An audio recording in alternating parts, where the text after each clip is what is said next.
Without question, there are objects in this world that draw themselves various sorts of mysterious, dark energy.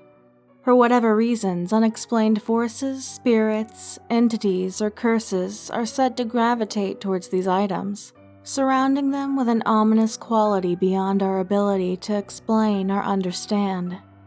One such baffling object turned up for sale on the internet and was immediately the center of speculation and morbid curiosity, with its story of spectral entities, curses, and strange happenings around it. The Dybbuk box will live in infamy now and forever, as one of the strangest haunted objects in recent history. You may call me Miss Lovely, and these are my legends and lore. The tale of the object known as the Dybbuk box has achieved all but urban legend status and revolves around an old, unique, antique wine cabinet steeped in a shadowy past. It was allegedly discovered and purchased at an estate sale in Oregon by an antiques collector and small business owner named Kevin Mannis. The box itself came with a spooky bit of lore and colorful history revealed to Mannis by the seller, who claimed that the box had been owned by her grandmother, who had been a Holocaust survivor in World War II. The grandmother had been the only one of the family to survive the tragedy, and with some other Holocaust survivors had managed to escape and make her way to Spain, where she first acquired the box. When she immigrated to America, she took the box with her, warning her daughter to never open it, as she claimed that it held within it a type of demon called a Dybbuk, a demon which had accidentally been summoned and then imprisoned within the box long before it ever fell into her possession. Despite this rather intimidating history, Mannis bought the box anyway, intrigued by the sinister story, but perhaps not giving the warning the heed that it deserved.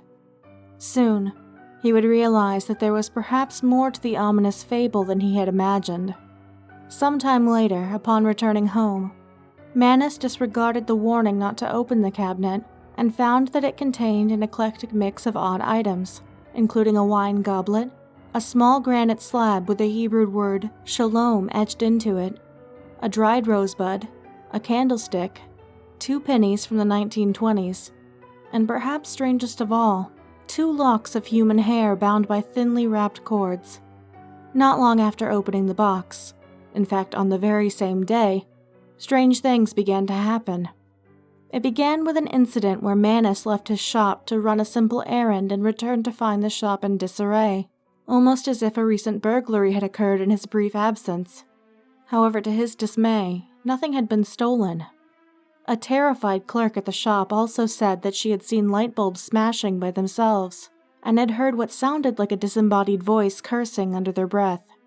Stranger still, Mannis found that an isolated area of the shop seemed to be infused with the scent of jasmine flowers. Apparently unfazed by the incident at the shop, Mannis then gave the box to his mother as a present. Devastatingly, his mother allegedly suffered a stroke a mere 5 minutes after receiving the box. She did amazingly survive the incident, which unfortunately partially blinded her, but unsurprisingly, she did not want the box anymore and gave it back immediately. Stranger still, later that same day, the Federal Bureau of Investigation allegedly raided Mannis's shop by mistake, taking with them some electronic gear and then leaving without explanation or elaboration until Mannis pursued the issue further.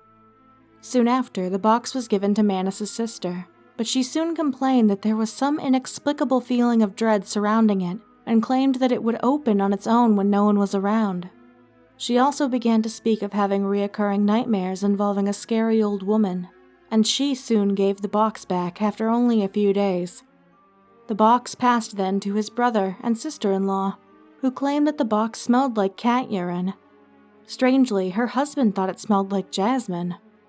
The box was then passed over to Mannis's girlfriend, but she, like all the others before her, complained that there was some kind of evil presence about the box. Finally, Mannis put the box for sale in his shop, where a customer bought the object, promptly returning it, claiming that it was evil. Frustrated and confused, at the end of his rope, Mannis decided to hold on to the box for the time being and store it in his basement. That very same evening, Mannis experienced what he referred to as some of the most potent nightmares that he had ever had. in which he was stalked and attacked by a decrepit old woman. These reoccurring nightmares would haunt him for weeks and were even said to invade the sleep of people who stayed at his house. Scarier still, he claimed that upon waking from these nightmares, he would sometimes find scratches, bite marks, and bruises on various areas of his body. In addition to these nightmares, Manus claimed that he began to see indistinct, shadowy figures lurking around his home, often in the periphery of his vision. Guests reported such sightings as well when staying with him. Manus would eventually become too frustrated and afraid to keep the box anymore, and would decide to sell it on eBay. He included a full account as to how it had come into his possession, as well as its history and all of the ominous phenomena associated with it. None of these things deterred a buyer named Losif Nietzsche from purchasing it in 2003. For the price of $140, he got the box, its creepy contents, and apparently the evil spirit inhabiting it as well. Almost immediately after buying the cabinet, Nietzsche was reportedly plagued by all manners of strange events. Electronics in his house would malfunction or simply cease to work, lights would turn on and off by themselves, and objects would be misplaced or moved around when no one else was home. He also reported strange smells that would appear and disappear abruptly, as well as blurry spectral figures roaming about. He also claimed that his hair had begun to fall out and that there was a sudden insect infestation in his house that came up suddenly and from seemingly nowhere. This was enough to convince him to put the box up for sale on eBay as the previous owners had done, after which it was purchased by a university museum curator and collector of religious paraphernalia named Jason Haxton of Kirksville, Missouri, who would soon experience a similar fate. As the owners before him, Haxton reported that he began to have sudden and unexplained health problems shortly after acquiring the box, including inexplicable welts, rashes, and hives upon his body, constant coughing, fatigue, a metal taste in his mouth, persistent nasal problems, and even coughing up blood. Like the others, he also reported that his home had frequent phantom scents of things such as jasmine and cat urine. Oddly, despite all of this, he has also said that he believes the box reverses the aging process. Intrigued by these phenomena, Haxton then had it inspected by a specialist on Jewish artifacts named Rebecca Edery, who determined it to be a sacred relic created for imprisoning a spirit. Haxton then took the box to Jewish rabbis and mystics in order to have sacred rituals performed on the box, in order to seal in its malicious spirit, after which he hid it away where he believed that no one would be bothered by it again. However, in 2017, Ghost Adventures host and television star Zach Bagans would come to procure the box as an attraction to be featured at his Las Vegas Paranormal Museum. Bagans claimed that for the safety of the patrons, the box would only be displayed completely closed, as to trap any potential dark spirits away from the visitors. However, it would appear that his precautions may not have been enough to protect every visitor who came into contact with it. During a visit to his museum by rapper Post Malone, Bagans removed the glass case from around the box, touched it, and then inadvertently touched Malone on the shoulder.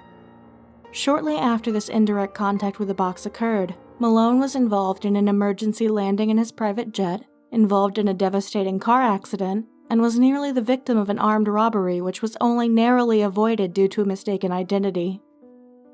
The Dybbuk box has become somewhat of a phenomenon since it was first listed with its eerie story on eBay, and has been the subject of numerous articles, books, and films. Most notably, the 2012 film The Possession. It has also been the subject of countless internet forum discussions and paranormal image board comment sections. But what truth does any of this all hold? Well, that largely depends on who you ask. Skeptics have been quick to point out that the stories surrounding the box have very little verification or substantiation, with some of the alleged owners, such as Nietzsche, being impossible to track down. The original owner of the box, Manus, was also an aspiring writer, a fact which has raised some eyebrows among skeptics, with the theory being that it could have all been just an elaborate story. Then, of course, there is the usual argument against supposedly cursed items, that these frightening rumors and wise tales tend to attract exaggeration as well as the blame for anything bad that happens in relative vicinity to the object, regardless of if it really had anything to do with it or not. While the Dybbuk box is absolutely real, there still seems to be much debate as to whether or not it's just an old wine box wrapped in a web of superstition and misfortune, or an actual cursed artifact, bringing woe to anyone who might encounter it. What is the Dybbuk box? What powers does it have, if any? Is this box the vessel of a devastating curse? Or just a hoax and an urban legend for the modern age? Unfortunately, it seems the only way to really know for sure is to get a hold of the box and test the theory for yourself. Monster hunting is a hard job, but somebody's got to do it. Miss Lovely's Legends and Lore is written, performed, and produced by me, Elizabeth Sweet, also known as Miss Shadow Lovely. If you would like to support this show, you may do so on Patreon at patreon.com/legendsandlore. You can also follow me on YouTube at youtube.com/MissShadowLovely and youtube.com/MissShadowLovelyDarker, or on Twitter at MSShadowLovely. Music for this series is provided by the ever-talented and wonderful Muji. Thank you for listening, and remember, there's a flame inside of all of us, and darkness should fear the light.